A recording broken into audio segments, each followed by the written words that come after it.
1. A little backstory to my relationship with Becky. Becky and I have confided in each other when it came to our relationship problems. If it matters, she is the one that came to me first to confide in her matters. I was a complete stranger to her then. Never met her in real life before, but I always wanted to. Fast forward a few months, we met for the very first time at a private party in 2017. And she says, "So you're the guy that everybody's been talking about?" To which I'm shocked because I had no idea what she was talking about, and whether it was bad or not. We talked for a bit, but I had to leave the party early because I was a designated driver for the night.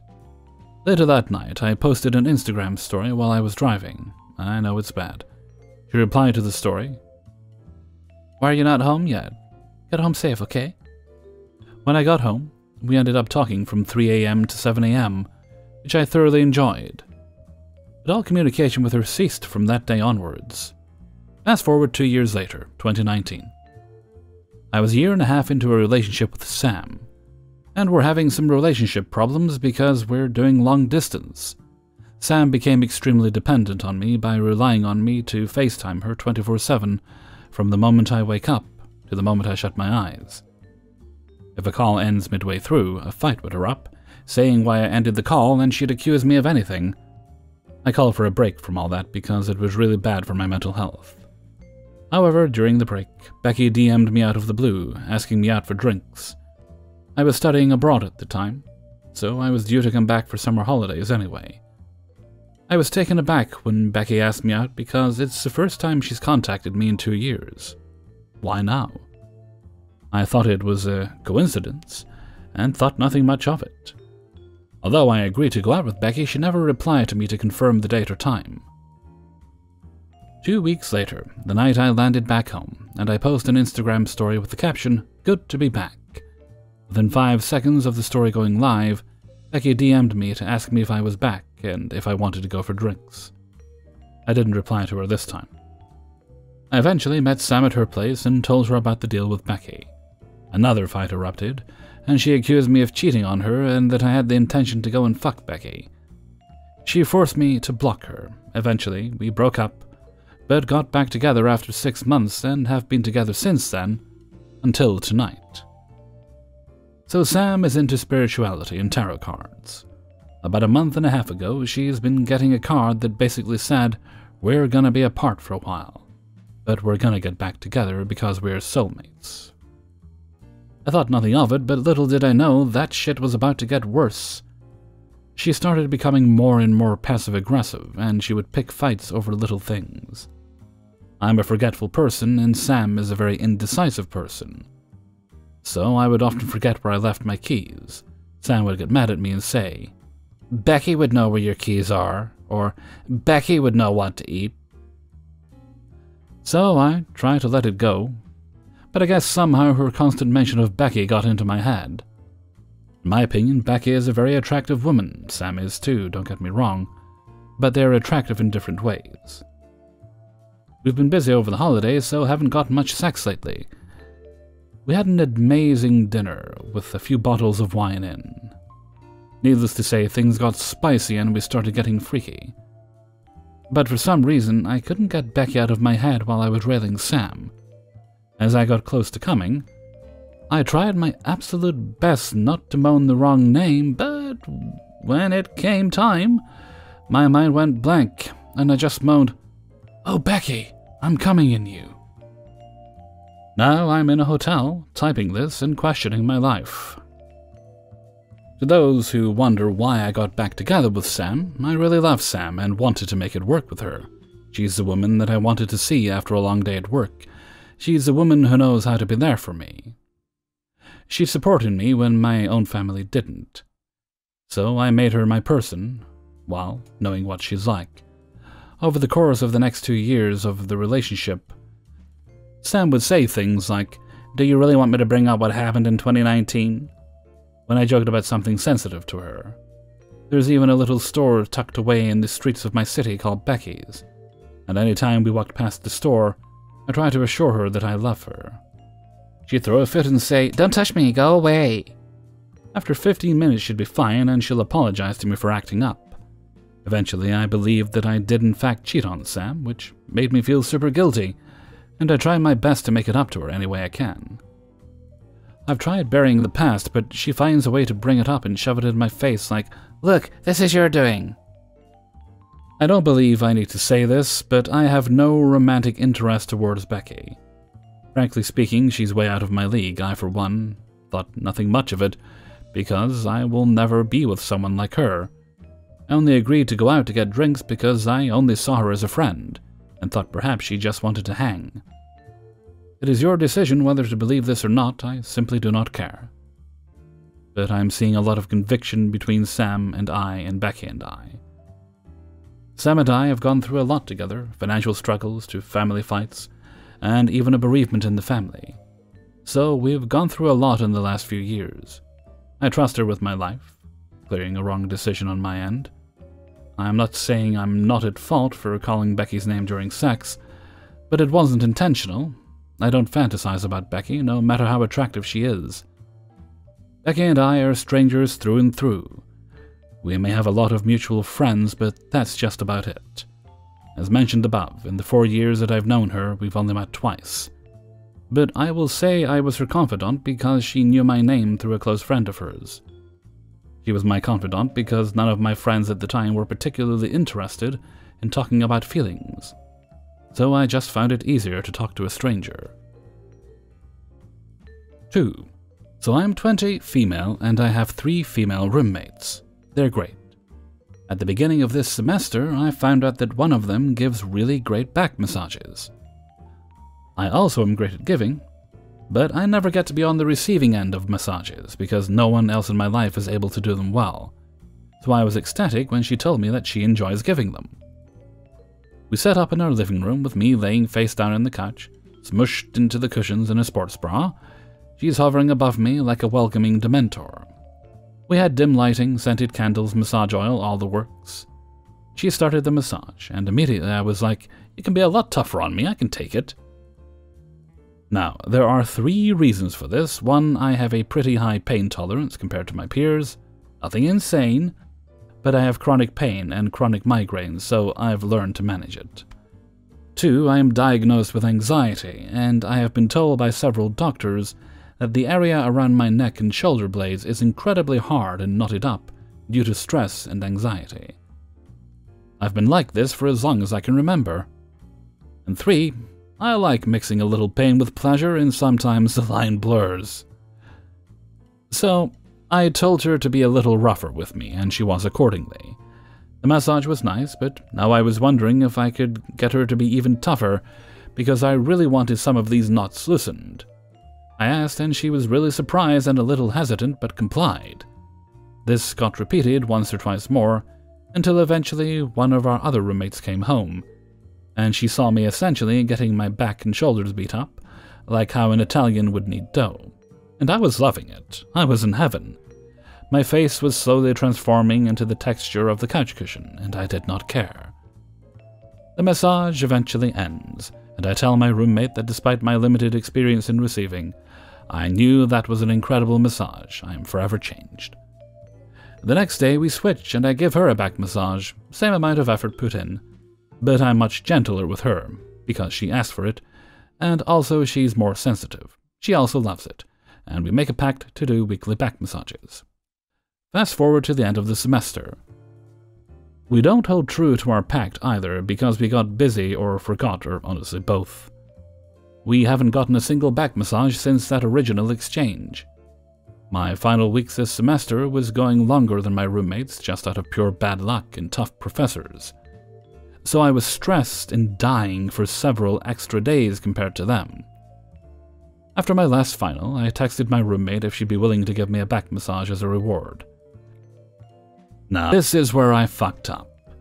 The same process as last time from months ago was done, except this time, my roommate knew from the get-go to be tough. Before she even starts a massage, I am so tired I want to melt and become one with the couch. I am so beyond excited for this massage because I know my body needs it.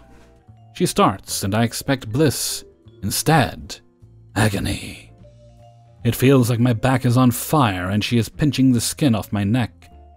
and I start wondering if I did something earlier to piss her off. I can admit to being prideful, so I don't want to admit to her that it fucking hurts, but I accidentally make a noise that's more like a whimper of distress and a sigh of relief. She immediately catches on that something is wrong, so I have to ask her to be a little gentler. She's confused at the change in attitude, and honestly I am too. Last time I was in Utopia, and now it feels like I'm being bullied. I'm still uncomfortable even after she becomes more gentle. This was meant to be a post-finals gift. Instead, I'm laying there, trying not to wince or shift too much, wondering why I never grew back in the womb. I'm too stubborn to admit again that it is still too painful, so I let her do her thing for what feels like 35 minutes of torture. The whole time, I'm trying to figure out what went wrong. 20 minutes in, it clicks. I fucked up. The last time I got a back massage, I was a ball of anxiety.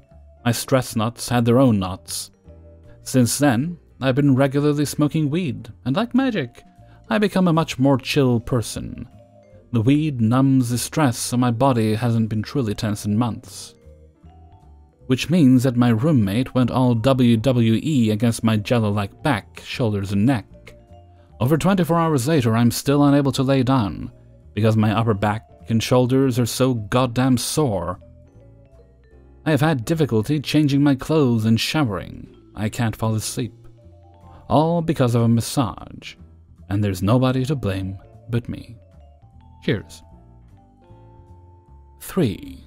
So my girlfriend, S, and I live alone in a one-bedroom apartment with our cat. Our cat eats a raw diet consisting of meat patties that I thaw out daily for him. He has issues with urinary tract blockages, so this diet works best for him, and it keeps him from forming crystals in his bladder. On Monday, I was defrosting his food in a small container of water, as I normally do. But this time, the baggie had sprung a leak and his food was contaminated by said water. I threw it out, and defrosted him some new food and all was good, or so I thought. Yesterday morning I woke up, start getting ready for work, and take out my little cat bro's food that has started defrosting in the fridge, so it's not ice cold when I feed it to him before I leave. It's very dark in our apartment because S gets up a couple of hours after me for work, and I don't like to interrupt her sleep. So like any caring significant other, I try to be a ninja and not turn the lights on when I'm getting ready. I'm finishing up my routine. It's getting a little lighter out, and I head back to the kitchen to feed my buddy. As I'm leaning down to put his food dish on the floor for him, I notice some movement in the morning sun, some wriggling, squirming movement. I turn the light in the kitchen on, and see hundreds of maggots squirming all over the vinyl flooring of my kitchen and living room. I confirm my obvious hunch that these guys are coming from my trash can. They're crawling up the side of the bag and falling into the floor like pale, disgusting lemmings. These guys must have hatched right before we went to bed on Wednesday and had the whole night to distribute themselves wherever they'd like in my kitchen and living room. I'm quietly panicking on the inside. How am I going to clean these guys up? They're literally everywhere. I immediately text my boss to let him know I'm going to be a little late, as I had something to deal with at my apartment. I start smashing, sweeping, wiping them up with paper towels. If you've ever tried to clean up maggots, they're basically rice-sized gummy bears. They are sticky and tacky and just not cooperative at being tidily cleaned. 15 minutes go by and S comes out of the bedroom. She knows something is weird because I have lights on, and I haven't come in to kiss her goodbye yet. She is mortified at seeing hundreds of maggots writhing everywhere, but being the amazing partner she is, she starts helping me corral and get rid of these buggers. She does her best, but the fortitude in her stomach is not the strongest, and she stops to run to the bathroom to throw up a few times before we get the majority of the worms taken care of. We get rid of all that we can see, and I resign myself to work. She leaves shortly after me, and I receive a text. There's more of them. They're everywhere. At this point, all I can think about is maggots squirming around the floor, crawling into dark cracks and crevices, with my cat alone, probably confused about all of his new little friends. I spent a few hours doing whatever work is needed to be urgently done, and apologize as I let my co-workers know what's going on, and that I have to get home to start furiously cleaning. The look of disgust on their faces when I told them what I was up against was more than enough validation for me to want to get the heck out of there ASAP. I head home, and when I return, yep, there's more of them. I continue corralling and popping these little guys. I displace all of my furniture to find that they've more or less encircled my living room at this point. I sweep and vacuum, looking for stragglers that might still be hiding under something I've moved. Every few minutes I discover a refugee, until finally a good amount of time goes by, and I'm convinced I've handled all of the intruders to the best of my ability. I clean the entire floor, hands and knees with a rag, Swiffer mopping, until it is spotless. It took me about 6 hours in total to hopefully completely eradicate the issue. S came home about 2/3 of the way through my cleaning spree. At that point, I had basically gotten all of the heebie-jeebies and was mopping up the aftermath. She was very appreciative, and I was glad to have relieved her of any more heaving she might have endured during the process. Needless to say, our trash is going to get taken out more regularly, even though S is pretty conscious of not creating a ton of waste. It's probably time for a small, more secure trash can. 4. This happened a few months ago. I work from home due to COVID. During lunch break, I really wanted to eat waffles, but I don't have a waffle iron. My parents have one, so I drove to their place. I often lunch at their house because it's a welcome pause from my own place, and my 3 dogs, little ones, live there as well. So I took the waffle iron out of the kitchen cabinet, put it on the kitchen island, and started doing what I do best as a Belgian. I was still eating when my sister walks in and decides to give the dogs a little treat. This is when I notice there are only 2 dogs begging for food, not 3. I ask my sister where Lily is. My sister takes a look around but can't find her. My spidey sense tells me this ain't right. My dog loves candy, so she would never miss an opportunity to beg for some. I shout to my parents who are upstairs to look for Lily. She isn't there. I take a look outside meanwhile, also negative.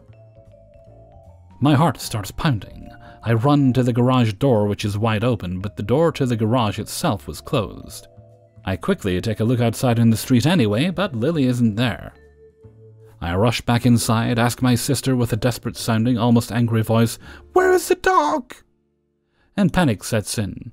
I'm shouting Lily's name and check the chairs. I look underneath the table. Lily is a small dog and sometimes hard to find because of this. I check all her favorite spots. I throw the big cushion she likes sleeping on out of the couch. Nothing. I run upstairs while my sister checks the garden. My parents made their way downstairs because of the noise and look outside as well. I open every door frantically, keep shouting Lily's name. I look under the bed. Nothing. I pull the bed sheets away even though they aren't allowed in there. I can't think straight anymore. I'm on the verge of a panic attack, my heart is racing, and like a mad woman I start screaming her name. Every scream louder and more desperate than the previous one. The entire street now knows I'm looking for my dog. I run downstairs, jerk open the front door, and look outside again. I head back in and run to the garden. I check every bush and Lily is not there. Then it occurs to me, the garden house. My dad probably opened the door, took a tool out, and the dog probably got inside with him without realizing this, and he must have closed the door. I open the door already, starting to feel relief. But the garden house is empty. I run back inside. My parents and sister are still looking as well when my uncle arrives. He immediately realizes something is up, as everyone is in a huge panic and shouting the dog's name. Without asking a question, he starts helping us look. I run back upstairs and check every bed again, and I almost start to cry at this point. In my mind, Lily has already been kidnapped, or she ran away and got hit by a car, or she ran away and someone figured, oh, what a cute dog, and adopted her. I'm laying flat on my belly on the floor, looking under my parents' bed once more, when I hear my uncle shout, "Found you!" Ha ha! I make my way downstairs at a speed that's life-threatening, and when I see Lily's dumb little head, I almost cry. I take her in my arms, hug her intensely, and ask my uncle where on earth he found her. Turned out that when I took the waffle iron earlier, Lily had jumped into the kitchen cabinet without me noticing, and I had closed the door while she was still inside. Now you may ask, why didn't Lily bark then? That's because the cabinet with the waffle iron is also the cabinet where we keep the candy. My uncle found her sitting in between all the candy, having a blast. I went home, because I had to start working again, and in the late afternoon, at least 2 hours after this happened, I noticed my hands were still shaking, and my colleague asked if I was all right during a meeting, as my voice sounded distressed. Conclusion: I love this little bastard so much. 5. A girl I have been working with for about a year now has recently confessed to me that she likes me. I decided I liked her too and asked her out, and we agreed to a place for dinner and a time to pick her up. Now, I'm not one to go out of the house that often other than for work, so when it was time to go, I was surprised to see that it was raining. I texted her to let her know that I was going to run a little late because of the rain, and then struggled to start my car a few times in the cold before it finally roared to life. Oh, I forgot to mention, I drive a classic car. Honestly, it doesn't really fit my personality, but someone my dad used to know was selling it for real cheap, and it was in amazing condition for 50 years old, so I bought it, fixed it up, and I've been using it as my main vehicle because I don't drive far, or much. Given its age, it takes a few tries to start, but once it does, it's fine. Except there were some obvious warning signs I should have taken more seriously that day. On the way there, while I was waiting at a light, I noticed my turn signal indicator wasn't working. I thought it was odd, but when I started moving again, it began working again, so I missed it. It had begun raining pretty hard by this point. When I got to her house, as I put my car in park, my radio shut off randomly. I had recently changed the fuse for it because it had blown, previous owner had used the wrong amp fuse, so this puzzled me.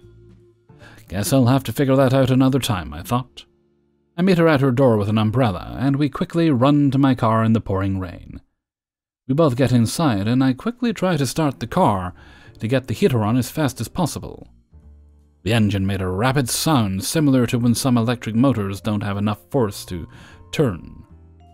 Better trying anyway.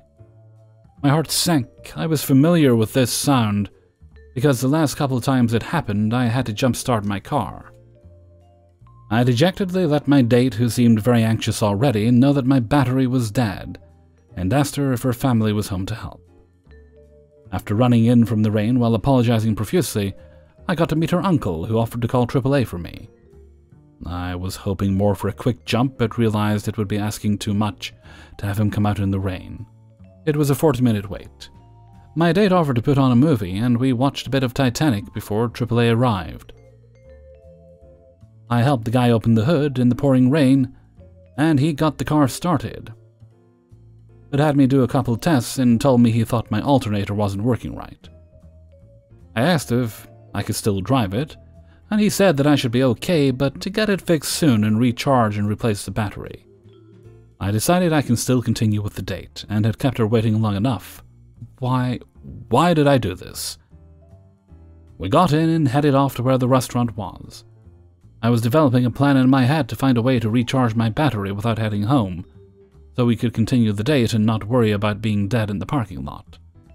This seemed like it could work, and I was feeling confident as we pulled to a halt at the traffic light. My engine sputtered to a stop. This has happened before, and usually I can just start it again without problems.